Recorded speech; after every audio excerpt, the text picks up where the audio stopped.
We are delighted that this episode of Starts at the Top is sponsored by Avato CRM Solutions. Avato CRM Solutions designs and delivers award-winning customer service, business process outsourcing, and digital and intelligent automation solutions for some of the world's most respected brands, as well as innovative charity and public sector clients. They partner with clients to help them define their customer experience and transformation strategies by implementing the right technology, people, and processes to improve their customer journey while driving new efficiencies and helping them prepare for the future. To find out more about how Avato CRM Solutions could help an organisation like yours, and to receive a free, no obligation chat, visit avato.co.uk/Wales Air Ambulance.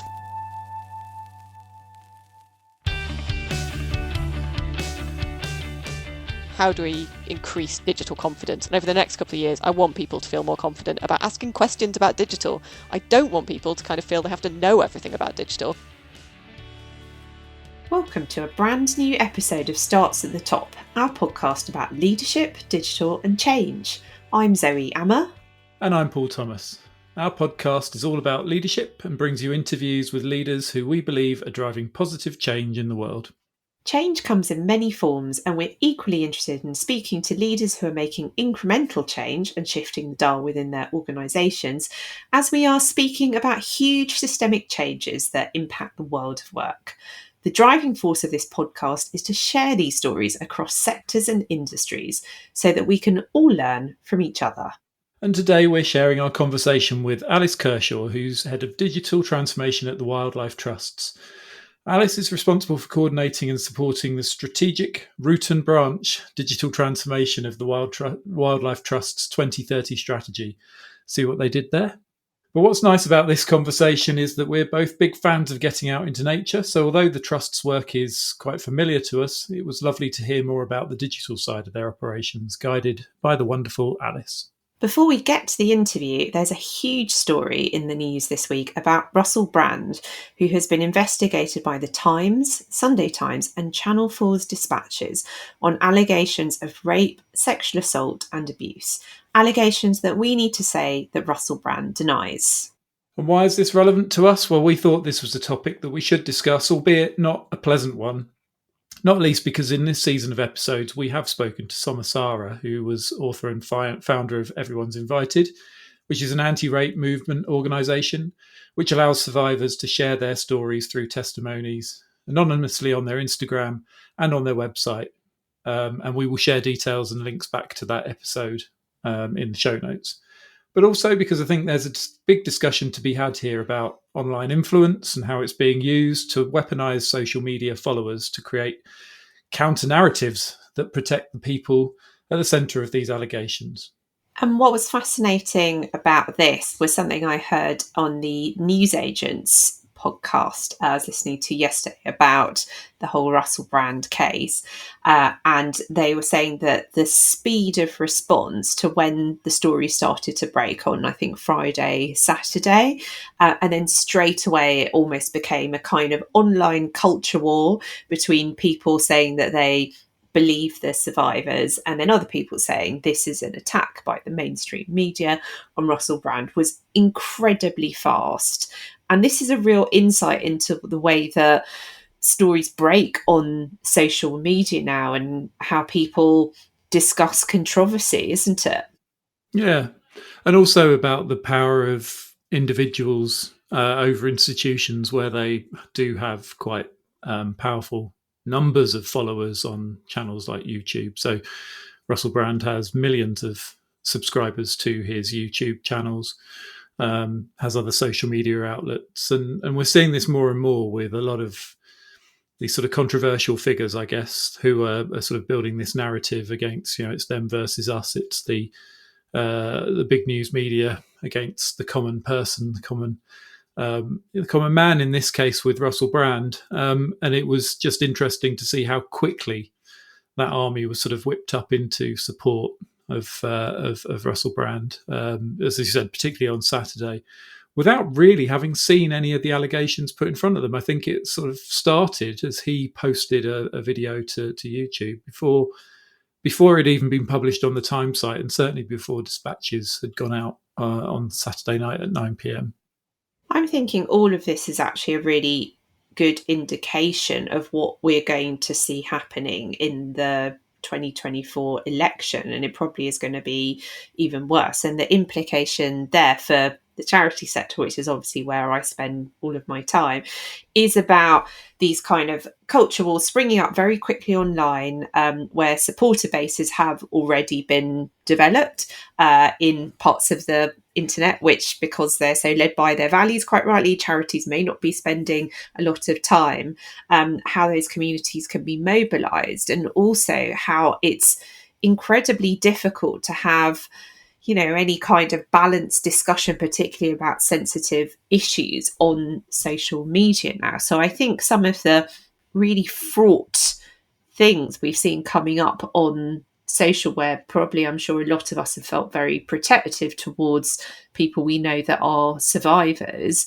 are only going to be magnified in 2024 when we start seeing all the election campaigns playing out. Yeah, and I think you and I and several groups of people have had conversations over the weekend. I mean, this comes off the back as well as Elon Musk and others using X, what was Twitter. Still can't get used to that, but using his platform to leap up in support of Russell Brand, and that feels a bit odd. And then Elon Musk on Sunday calling out the Soros organization. So starting to sort of come out and show anti-Semitic leanings, I guess is the word I'm looking for. And then today there's a story about how he's making Twitter, or looking to put a subscription model on Twitter for every user.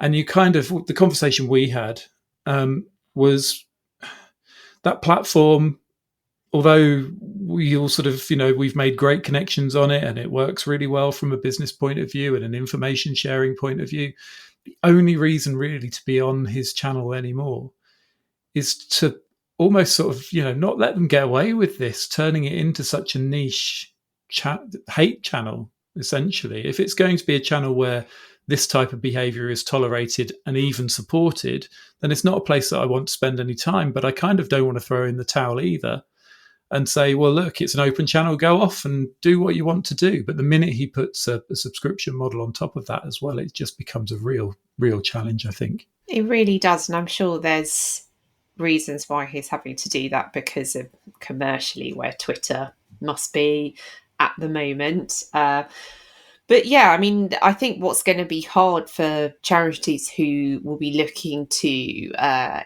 influence what goes in manifestos and those kinds of things in the 2024 election is that you can't just completely opt out of social. You probably can't completely opt out of Twitter if you're trying to do anything around policy and campaigning, because the other channels will help you make a bit of a dip. It's hard to think about how you might influence an MP unless they're, say, a younger MP on Instagram, for example. It's probably all the kind of contextual stuff, the messaging you can do on those channels, but actually getting to the MP and their team, Twitter will probably still be your best route, because I just can't see MPs making a mass exodus from that platform, because that's the one platform where they do have a presence. So I think that is the thing. And I suppose this brings us back in some ways to the Charity Commission social media guidelines, which came out this week, and I will be writing a blog about that over the next few days. But this is very relevant to the insight we've had into what's going on social media, with Russell Brand being a real kind of case in point, and the different sides, as it were, that people are taking in that discussion. But also the fact that you can get yourself a policy, you can get yourself a plan in the way that the guidelines say that you do. Actually, the number one thing you also need to do is really to be prepared for when these incredibly difficult discussions could happen, and maybe someone could potentially mobilise their base who has different values from your charity. So that is definitely something to consider, the really difficult environment that we are now seeing on social, which charities are going to have to continue to navigate through, and which will probably become even more challenging in 2024. Yeah, no, I think it will, won't it? And I think it's really hard to even join in any conversation on that channel, on Twitter and X. Twitter X.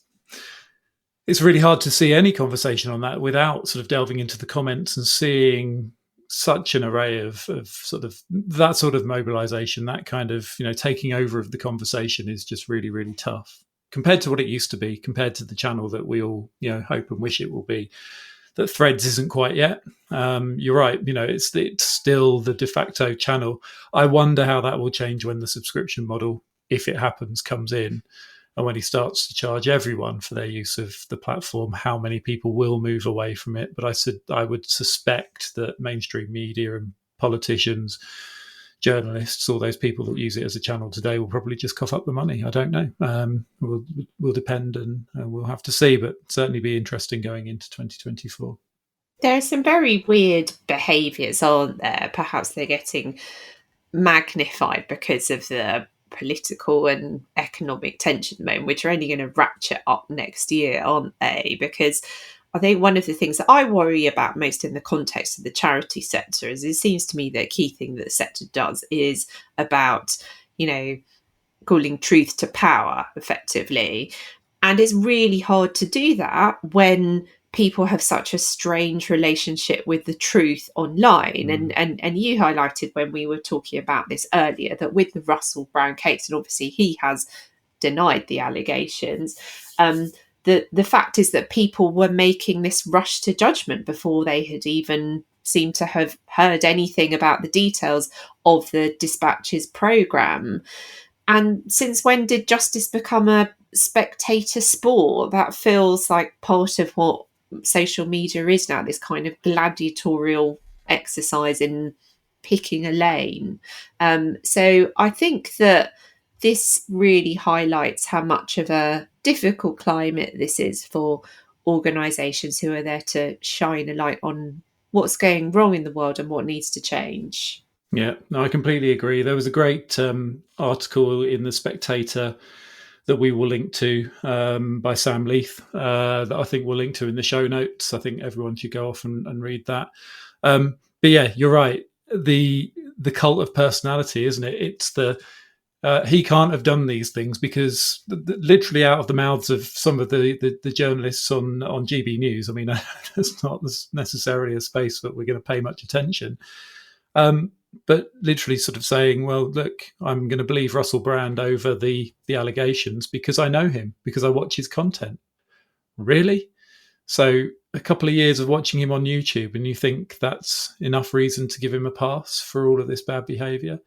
And it's so, it's so bad when you watch the Dispatches TV programme, I think in particular, to look back at some of his past behaviour and look back at some of his past performances and just see it writ large. You even if he's proven to be innocent of the crimes that he's alleged to have carried out, there is a behaviour there that is just abhorrent. It's, very, very strange. Very, very strange indeed. Anyway. Now for our interview with Alice Kershaw. We are very excited to welcome Alice Kershaw to Starts at the Top today. Alice Kershaw is Head of Digital Transformation at the Wildlife Trusts, and she's responsible for coordinating and supporting the strategic root and branch digital transformation of the Wildlife Trust's 2030 strategy. Alice works with a wide range of people across the Federation to inspire and co-develop business cases for change using insights, new ways of working and digital technologies. Alice also develops funding bids for this work and oversees the delivery of transformation projects and governance while supporting the upskilling of others, so that all wildlife trusts are strong and effective players. She has been in her current role since October 2021, and prior to that worked at the National Lottery Heritage Fund, bringing in a new culture of service design to help people do the things that matter to them, including undertaking complex business-critical technical overhauls of legacy systems. Alice is a Claw Leadership Fellow with a particular interest in systems change and agile methodologies and how partnerships work together. Prior to the National Lottery Heritage Fund, she worked in a variety of roles in the broader heritage sector, working to solve knotty, awkward problems with others. She lives in Shipley, near Bradford, and enjoys being out on the moors in her spare time, usually whilst eating cake. Alice, welcome to Starts to the Top. Thank you very much. And it's good to regret bits of my bio while they're being read to me. Thank you very much for having me. You should regret nothing. We're excited to dive into it, especially pleased to hear the mention of cake, because this podcast is just a thinly veiled opportunity to talk about cake, in my view. So I'm very, very happy to have you here. We're so excited to hear more about your story. And for anyone who isn't familiar with the Wildlife Trust, can we begin there? Can you tell us a bit about the Wildlife Trust and the Federation and how it all fits together?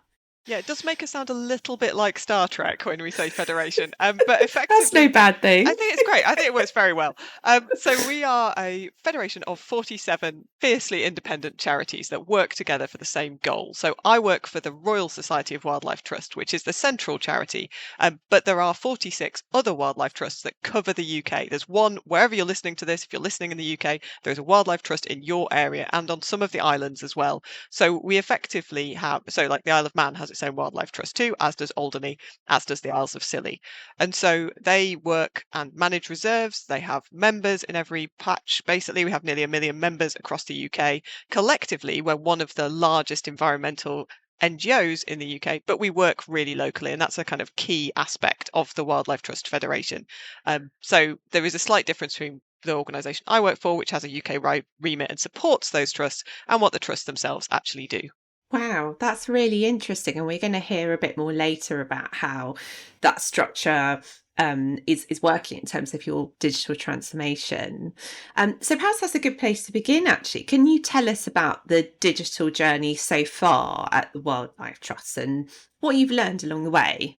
Yeah, so for me, it's been really interesting. So I was brought in off the back of the fact that in 2020, the Wildlife Trusts took the approach under a new chief exec, Craig Bennett, who came from Friends of the Earth, to actually have a full co-created strategy that was going to take us up to 2030. So the whole strategy was co-developed during kind of COVID times. People came together from the Federation and used that time in order to come up with a really decent strategy they could all agree with and sign up to, which isn't necessarily hugely common for these kind of federations. But critically for me, this strategy is made up of kind of 3 layers. So we have our kind of big goals about what we want to do. We have under that transformations, and under that we have things that enable those transformations to happen. Now, transformation 4 is what you described in the kind of introduction as a root and branch digital transformation, because we love an ecological metaphor.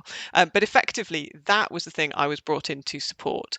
The wildlife trusts as a whole are trying to do and solve some of the most kind of genuinely difficult problems in the UK. How do we stop climate disaster? How do we stop the decline of nature? How do we get people engaged? How do we change behaviours? How do we make the most of our own reserves? How do we mitigate against climate change? There's some big problems here. So we have to be able to make the most of everything. And digital is one of those things that was identified as part of a key transformation for the Wildlife Trust together collectively to make. So I came in about 18 months ago with the kind of remit of looking at how do we coordinate that? How do we work across that? How do we kind of raise awareness of digital? Because people don't, I'm going to caveat this. I like working for the Wildlife Trust because I'm really interested in digital. I'm fairly confident that most of my colleagues did not come to the Wildlife Trust Federation in order to think about digital things. They came here because they're interested in protecting and enhancing nature and wildlife. So effectively, there isn't really a lot of that kind of skills and knowledge that you might see in, say, kind of arm's length bodies or local government or national government around the kind of digital skills we might expect to see. So things like service design, developers, UX, UR, that kind of stuff isn't really here. It's not available within the Federation. So they needed to kind of bring in someone who had a bit of knowledge about that to kind of take forward the digital components of the strategy. And our strategy around digital has kind of 3 key things about it. One of them is about being more aware of digital. So it's like, what is it? Are we making the most of it? What kind of stuff is out there? The fact it's beyond technology and it's not just about a tool or bringing in a new tool, although I'm fairly confident some people expected. I was just going to go, I've got the tool that will solve everything. Anyway, we can probably come back to some of those thoughts. But basically, the fact it wasn't just about that. The fact about we need to make it inclusive and accessible and people want to use it. So there's that side. There's also people being more skilled about it. That was a really critical thing in our strategy development, that we wanted people to have the skills to use the technology we're bringing in, and also skills around ways of working. Like collaborating is critical for what we're doing. And actually, that's hugely supported by digital. So that was the other one. And then the kind of third key strand is being what we call more informed, which is that, how do we use the data that we have on people, on habitats, on species to make really good decisions and to be able to actually see the impact of those decisions on wildlife. We haven't got any time to waste. We need to make sure that we're making good calls, and that's where the data comes in. So that's kind of what our strategy fundamentally looks like and the kind of remit that I have to work in. I was just going to say, how many people since you've been there have asked you for an app? I think it must be in the dozens. And I will take as a major win the fact that I occasionally get an email from someone who said, I thought we might need an app, and then I remembered what you said about what's the user need, and now I don't think we need an app. And that is the kind of progress that I want to see more of. Digital transformation drinking game, I think, is coming soon. Oh, yeah. That would be great merch, Paul. We should definitely launch that in time for Christmas, hopefully. No, that's a really interesting, Alice. And there's so much that I'd really love to dig into more, because you've described this, it is root and branch, as you were saying. You're taking this very holistic look at your digital transformation, which I think is exactly the right thing to do. Can we just unpack it a little bit there? So just starting with the skill side of things, and I'm really mindful of what you were talking about earlier, where staff and volunteer motivations might not always be about, I want to do this because I'm interested in digital. I'm interested in helping, avert climate disaster and look after our landscapes and those kinds of things. How do you bring people like that on board?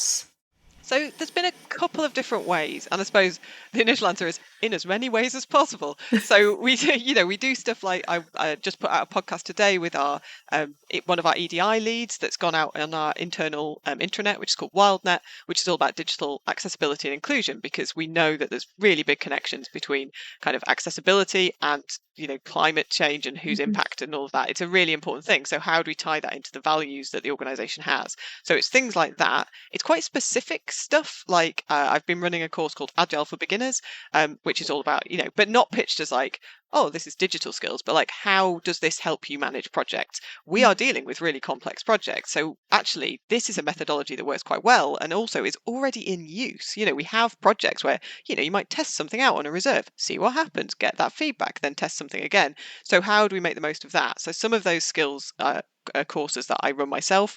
Others are ones where I've brought people in to do it. So for example, whilst we don't have, say, developers in-house, because of the fact that people have come from often scientific backgrounds, what we do have is people who are handy with like R and Python. Now that's great, because if I can, we have, like I say, we don't have devs, but I do have people who know how to use those kind of have those kind of skills. So bringing in kind of, how do we bring those people together? How do we make sure that people's skills are like high enough to be able to that to be useful across the Federation? So there's been some specific training in that, which has been identified.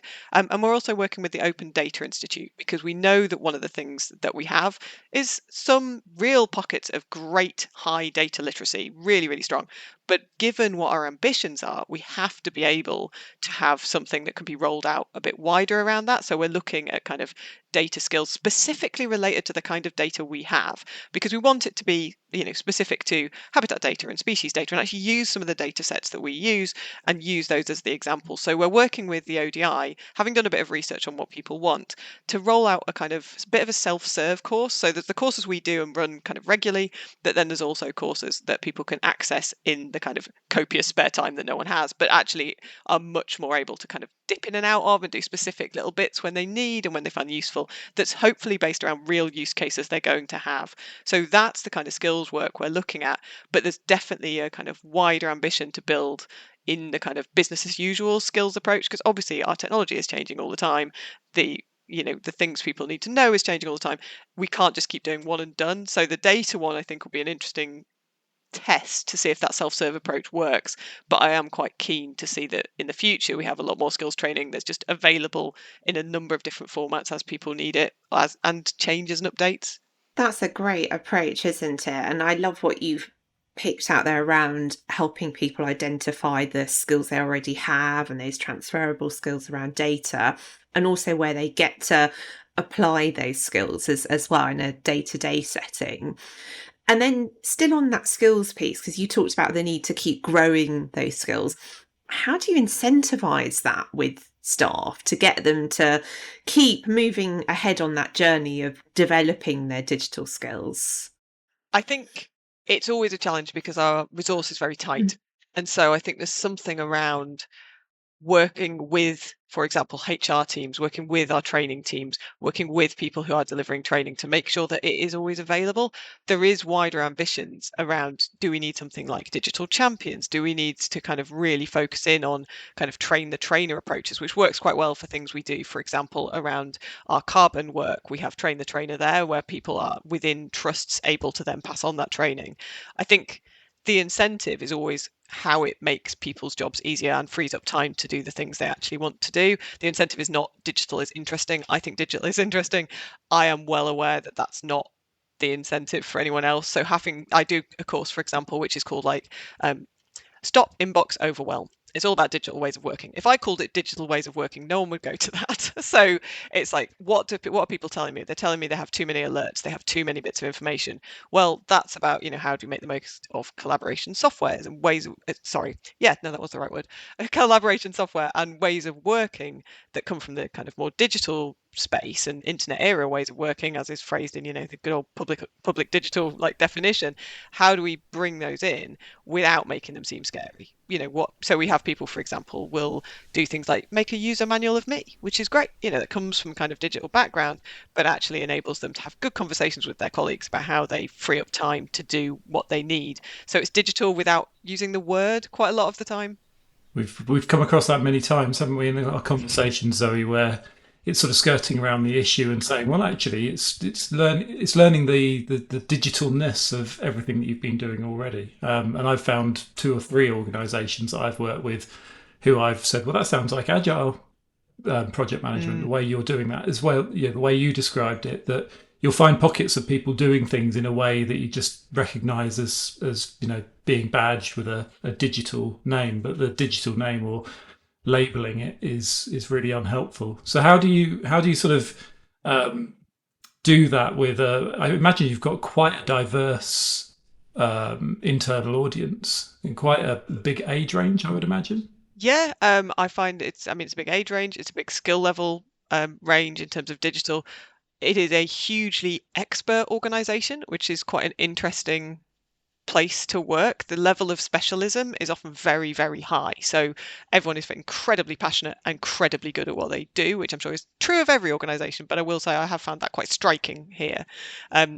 So it's a real mix, but it's people trying to do their best in what they're doing. And that's really handy because everyone's job is impacted by digital. So it's finding the right angle on that. In terms of how I actually do it, I go out and visit trusts. So I will go and visit, I do workshops for them. I can help them come up with strategies. I do Lego serious play workshops, which can be quite good fun and also help people shape their vision of what they want to do.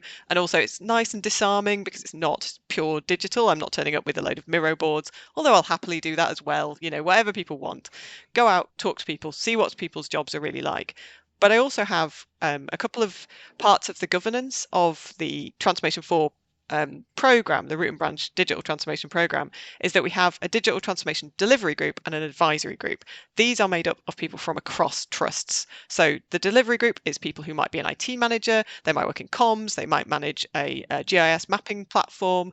Anyone who self-identifies as I'm interested in digital, I get those people because that's the enthusiasm I need to be like closest to it. That's where we can use digital jargon and language. We can work together. We can do all that kind of stuff to see strategically what we need to do, but also get that feedback from people on the ground. The other one, the advisory group, is chief execs who are particularly interested in digital, and that's hugely valuable as well. So I work with, I think it's about 12 chief execs, directors, and trustees of some of our wildlife trusts, and they regularly give information on what's going on, the kind of real pioneering work that's happening, the really interesting things that are going on, issues, opportunities, that kind of stuff. So I can't get around everyone, I can't keep in contact with everyone, but I can hear back what's going on. The other thing is I do work in the open, so I put week notes out and I talk about what I'm interested in. That often results quite well in people replying to me going, oh, we're doing that, or I've seen this, or I'm interested to know more about this. So that can be quite useful as well by just saying I am interested in examples of X, and people go, oh yeah, great, we're doing that. And tell us a bit more about some of the challenges that you faced along the way and how you've dealt with those challenges.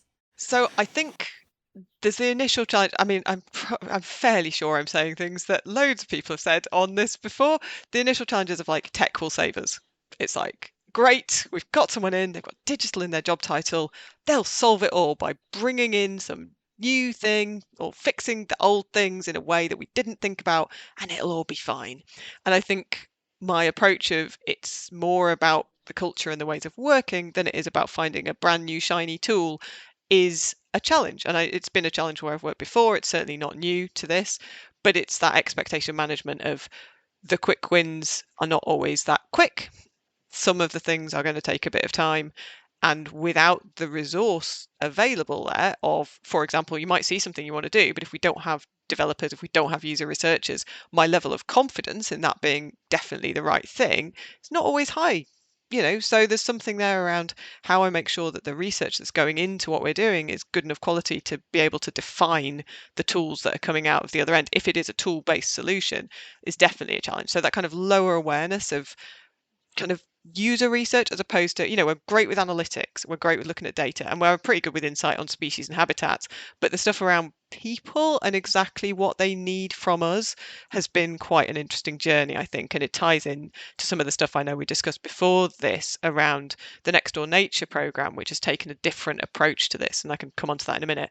So I would say there's definitely that aspect. There's also that everyone, I mean, once again, not new, but everyone is incredibly busy delivering, often outside. They're not in front of computers. So I honestly can't over communicate what I'm doing is the other thing. We have an intranet, but if you're a reserves manager, are you going to look at the intranet that often? Probably not.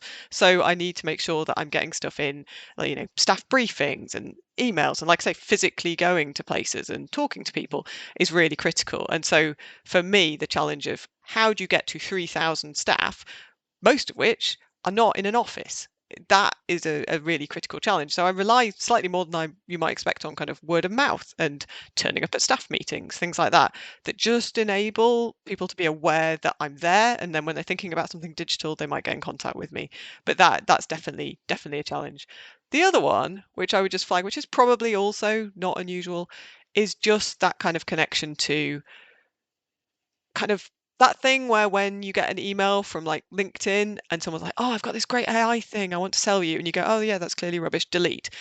The slight issue I have is that there isn't the necessarily digital confidence to go, that's rubbish, delete, and instead kind of take it quite seriously. And my concern is people just wasting the time of charities is just really irritating. And so that's kind of a slightly different challenge. But I get lots of emails which are like, oh, we should look into this. And I'm looking at it going, you don't need to. You already have a system that does that. Like, don't be ripped off by these terrible emails. I'm sure you must get more than me of those. But there's something about that and how decisions about digital are made, which I think is a challenge, not just common to us, but it's definitely something I see quite a lot of. It's a very big challenge across the sector, isn't it? The quality of procurement, which I think comes back to skills. And also, I think this is going to get a million times worse once we see lots more AI products coming on the market. Our inboxes are going to be overrun, and I hope that that is going to encourage more charities to really think about how they can run a good procurement process and do much better due diligence. With the AI in particular, already hearing so many clients have just started on their journey and they're already talking about process automation and stuff like that. And it's like, yeah, okay, put it on the roadmap, but can we not have a meeting about it until we've decided whether we're using Teams to communicate or not, or whether we need a standard intranet? You know, it's things like that that drive me completely and utterly potted. Yeah, I would agree. I mean, we have big ambitions with our data for sure. But for me, there's something fundamental about we need to get our data standards, data models, and data processes right before we think of putting an AI anywhere near it. Because yeah, the potential's huge. There's loads. I think it's brilliant. There'll be loads of great things we can do. We need to get the foundations in place before those things are even anywhere near where we want to be thinking about. I think it's great that people are horizon scanning though. That's definitely like happy days, great.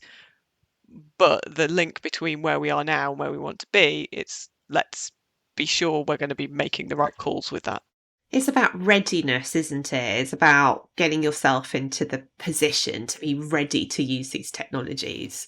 So do you have a sense, Alice, right now, some of those aspirations you might have with those new technologies? I think it's interesting. I think there are huge opportunities with some of the new tech. And I know we have projects, for example, Surrey's Space for Nature, which is looking at kind of satellites, use of satellites to map some of the kind of areas around Surrey and use AI on that to kind of start to interpret what that data is telling us. So we have some really pioneering projects. There are some phenomenal projects across the Federation. One of the things I've always found really fascinating is because it is 47 individual charities trying to solve problems, the level of innovation is actually really high. The issue we sometimes have is scaling that innovation. So checking that we're not actually doing the same thing in more than one place. So while we have stuff like that, and you kind of go, okay, that is obviously something that could do really well. But do we have other ones who are trying to solve that problem in a different way? And how do we kind of make sure we have an awareness of that collectively? And what, so we have got some AI in use. We have got some big aspirations around our data and how we bring it together.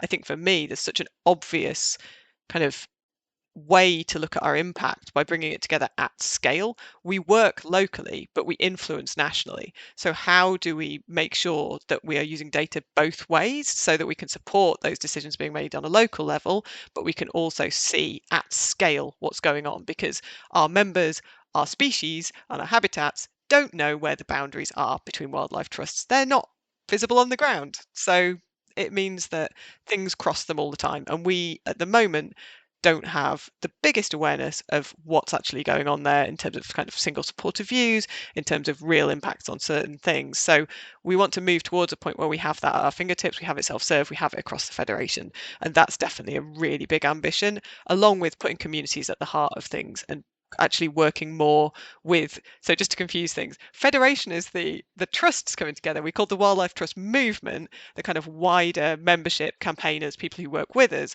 So how do we like move away from being top down about that and go a bit further towards what do they need us to do? Where can we catalyze stuff? Where can we start to make a bit of an impact? And we need more information and data in order to personalize some of that journey and approach, make sure it fits their context, make sure it makes sense to them. So there's some really big ambitions there about how do we do more and add the value that we can add and stop trying to go into areas where we don't add as much value. So there's some quite kind of key ambitions. Yeah, and that's points to one of the challenges that I imagine you face in your kind of context, which is about how you make decisions about digital in that federated network structure. Can you tell us a bit more about how you do that? Yeah, so I mean, ultimately, I can't ever tell anyone what to do. I think that's right. I am not a decision maker. I can recommend things, I can suggest approaches, I can model things, but I would never say this is what we have to do. we always do collective decision making. It often relies on consensus, or it can rely on, like I kind of identified, projects that are really interesting, that kind of surface and scale, can be very, very influential. So if it works in a wildlife trust, so this Nextdoor Nature that I mentioned, there's also a project called Evidence Emergency, which is looking at our kind of species and habitats data. And that's a group of trusts have identified that that is a problem. And they are working with me and with others on what our solutions might be. So decisions tend to get made kind of in that way. There is a formal governance structure. We have a council, we have kind of many advisory groups and boards, and we have strategic groups and co-chairs, all that stuff you might expect. On an individual trust by trust basis, the decision is going to be made by the chief exec. So I will have conversations with them. We have kind of regular kind of town halls and conversations around, this is the state of the sector, these are things you might want to think about. But ultimately, collectively, our decisions are made through our strategy, but they have to be also kind of done on the ground. So there's a lot of where things like case studies of what works quite well, getting people to talk. So we do show and tells on like trusts that are doing particularly interesting things. That helps others then make decision in their context, because I think it is also slightly different. You might be working somewhere where something is really important to you, but isn't, you might have a different habitat. You might not have a marine area. You might be in Wales, and therefore you have the Welsh language aspect as well. So there are different contexts we always have to take into account. So that's a waffly way of saying that effectively decisions are made locally. So I want to find the best way to support people to make those decisions with the best information. That's where my role kind of comes in, rather than saying this is what we should be doing. I think that kind of structure could ultimately work really well for digital, couldn't it? Because what you're describing there is something which is devolved. And if you can empower the movement to be really skilled up and to have a really clear idea of what success looks like and incentivize them to collaborate, you could be absolutely cooking on gas. Yeah, honestly, I think the potential is enormous because of that. Like, it is it's a decentralized structure. I've often, it gets described as things like, mycelium. It's like we connect and we share energy. Oh, we love ecological metaphors. The other one is a murmuration. Just keep giving them to us, yeah. Alice. We like them too. But we're a murmuration, that it's all individual birds, but we make the shapes together, but they're still distinct and individual. And that's quite important to kind of how the federation works, because that grassroots local knowledge is the really critical thing. There is a reason we are not one organisation, and that is because that local specificity has always been so important to working with kind of species, habitats and people, that's such a critical thing. But like you say, it is a huge strength to be able to draw on that local trust and that local knowledge as well. I'm finding this so refreshing, Alice, because having worked with a number of charities who do have that federated structure, I think it's a not uncommon experience for people to see it as a bit of a challenge in many ways. And I can see how it can be as well. But what you're describing here is how that decentralized structure, that network effect, can essentially end up being a real strength, can't it? 100%. And it's that bit that allows for the innovation, and once we can kind of scale the knowledge, that's why that communication, that collaboration becomes such a critical element of digital transformation. Because if all trusts know what the other trusts are doing and can learn from that and do the feedback from that and take forward things when they get to the right point, we can basically scale stuff pretty quickly. I mean, the Nextdoor Nature project came out of a thing called Team Wilder, which was initially trialled on Hampshire and the Isle of Wight. And they were doing work of how do we work with local communities in a different way. That work was so influential that eventually it was scaled across, and now all wildlife trusts are doing it. That hasn't taken a huge amount of time. We have the ability to deliver things quite quickly. So once they work, we can scale them and we can deliver services that help support that. It's just finding those kind of sparks that enable that to kind of move forward. That's for me, something that's quite critical. So you might be coming to this when we discuss Nextdoor Nature, but so a lot of digital transformation focuses on internal mechanics, and you've described, how that's happening internally to the organisation. How much of that do you transmit to the people that access your services and donors and people like that? How much of it comes through in your communication that you're making these changes? Because that's a bit that I think always goes missing in terms of communications. We think about how we talk to our employees about digital transformation, but not necessarily to the people we serve. Yeah, it's true. And I think it's possibly because it's a more extreme version of what I said earlier, which is you might not work for the Wildlife Trust because you want to deal with digital. You're probably not a member of the Wildlife Trust because you're like, oh, they're really good at digital. That's rarely a reason. What you probably do want to know, though, is that we're quite efficient and effective and that we're putting the most money into the stuff you do care about, like helping our reserves and making sure we're bringing back species and doing reintroductions, all the great stuff that you actually pay your membership for. That's the point. So we don't explicitly kind of say, this is our digital transformation program and this is what it means. You can find information on our website. If you go there, there's a thing about working for the Wildlife Trust, and there's a little bio of me just to make the point that actually working for the Wildlife Trust is not just about being a reserves manager. There are actually quite a lot of other roles kind of behind the scenes that might be interesting to people. Digital skills are the kind of things we want to see in the Federation. Always jobs going, do keep a lookout. But so these kind of things are where we start to talk about it.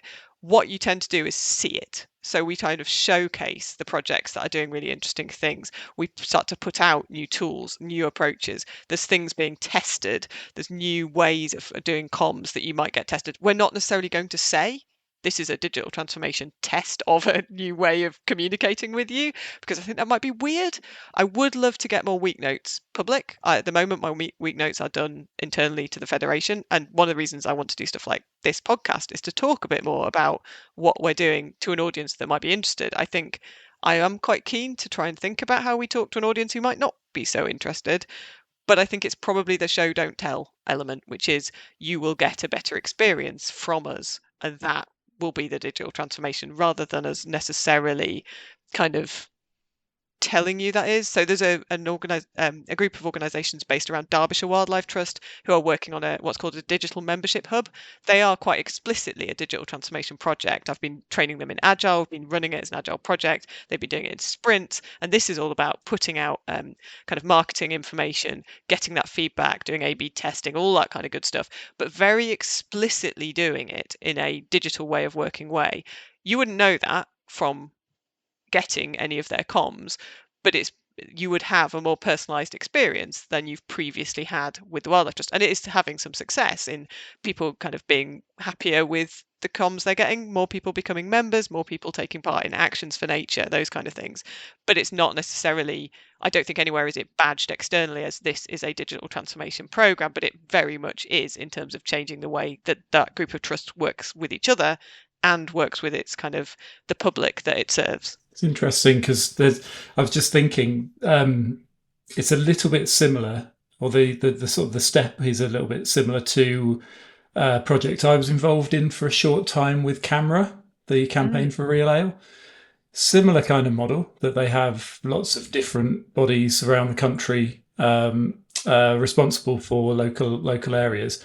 But there was a call out that they put out to Camera members to say anyone with digital skills who would like to join an advisory network.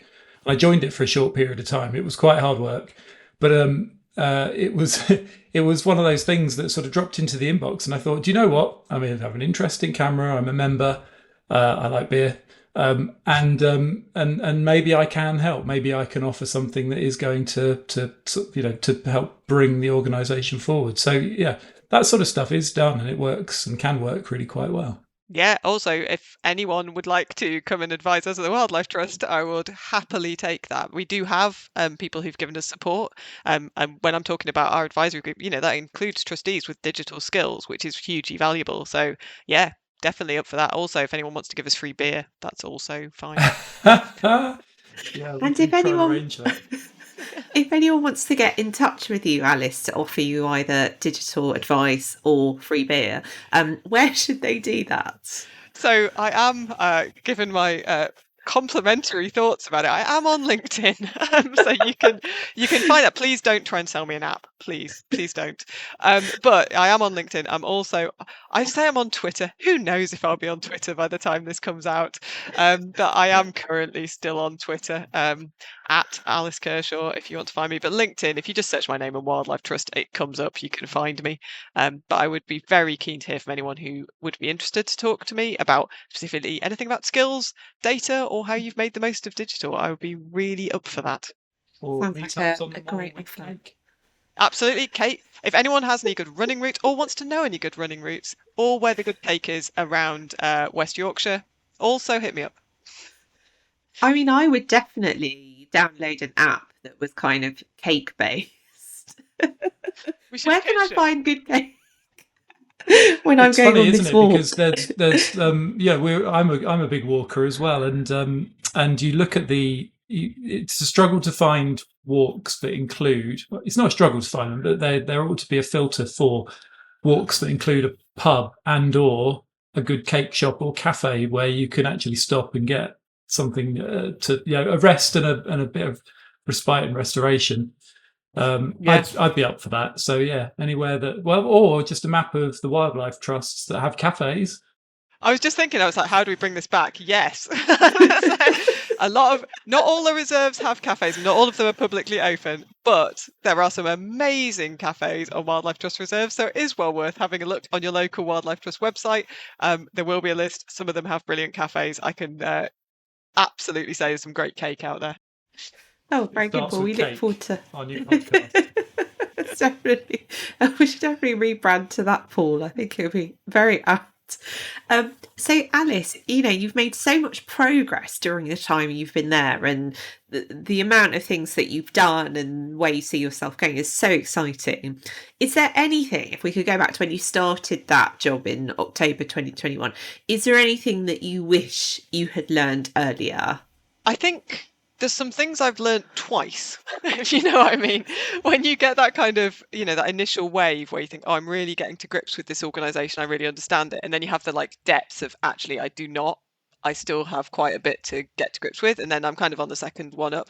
And I think there's something around some things that are not a surprise. No one has any time, no one has any resource, but simultaneously, everyone is really keen to help. It is an organisation in which people are really happy to have conversations with me. They're really happy to talk to me. They're really happy to help. One of the things that I had not quite clocked, and actually one of my colleagues has written an interesting blog about this that came out yesterday, is eco-anxiety. Because one of the things that I've kind of had to learn and deal with is the reality that every day I am looking at what is going on in the UK around climate and nature emergency all the time. That is my job. 8 hours more a day. I'm sat in front of a computer and I am aware of that.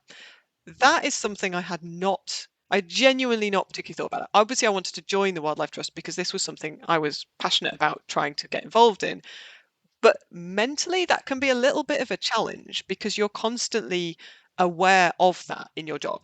I have a I have a thing of if this digital transformation doesn't work, there's a lot riding on this. We are trying to do really big things. I really want to be able to support this organization to do really big things. And that feels quite a lot of pressure when at the same time we're seeing our latest, mitigation documents, or we're seeing the impact of species decline through our species data, or we're seeing, pollution going into the rivers, looking at other people's data. We look at, you look at the surface against sewage maps. You see, you're seeing this stuff all the time. And I think that's something that I kind of have to learn and relearn, is how you balance that against it is wonderful to be working with people who are trying to solve this problem. And it sounds really sanctimonious, but I think for me, there's something about the mix of those things where it's you just have to hold on to the fact that I am working in an organization and with partners who are trying to do something about this. And that's really critical, but it is unexpected to what I was kind of thinking about when I started working here. So interesting, because you're absolutely right. I think if you're leading any kind of charitable digital transformation, there's a lot at stake, isn't there? And that's where I think it can be a real contributing factor to burnout, can't it?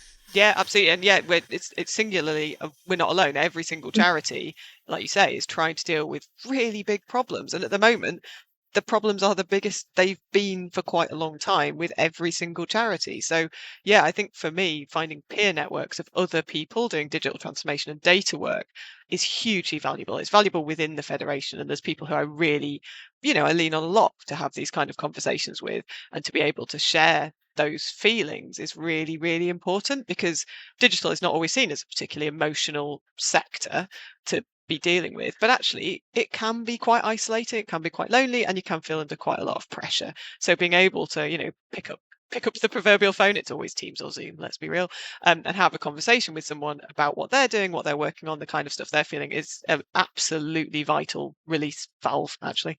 I can see that, and there's a lot of heavy lifting, isn't there, in terms of the stakeholder management and leading and dealing with organisational change as well, isn't there? That does have a bit of a human cost too.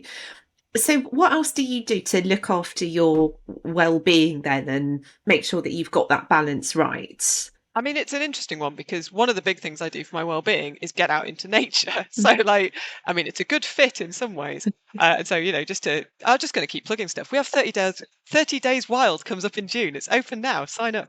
But genuinely, like, it sounds really like I'm not just plugging it. That ability to go out and spend time in nature is hugely, hugely valuable. It's like actually like this is the point. I don't want to spend my entire time just sat in front of a desk designing stuff and writing copy. I want to actually be out and experiencing that because nature has a big part to play in our own well-being. So there's that. There's also just the ability to get together with people. I work on my own at home quite a lot, but I will go and visit other colleagues who are based up here in the north of England, and when I go down into our Newark office, and just spend time with people because that's really important as well. It's not just about the kind of delivery focused bit, it's about why you're doing that delivery can be quite important.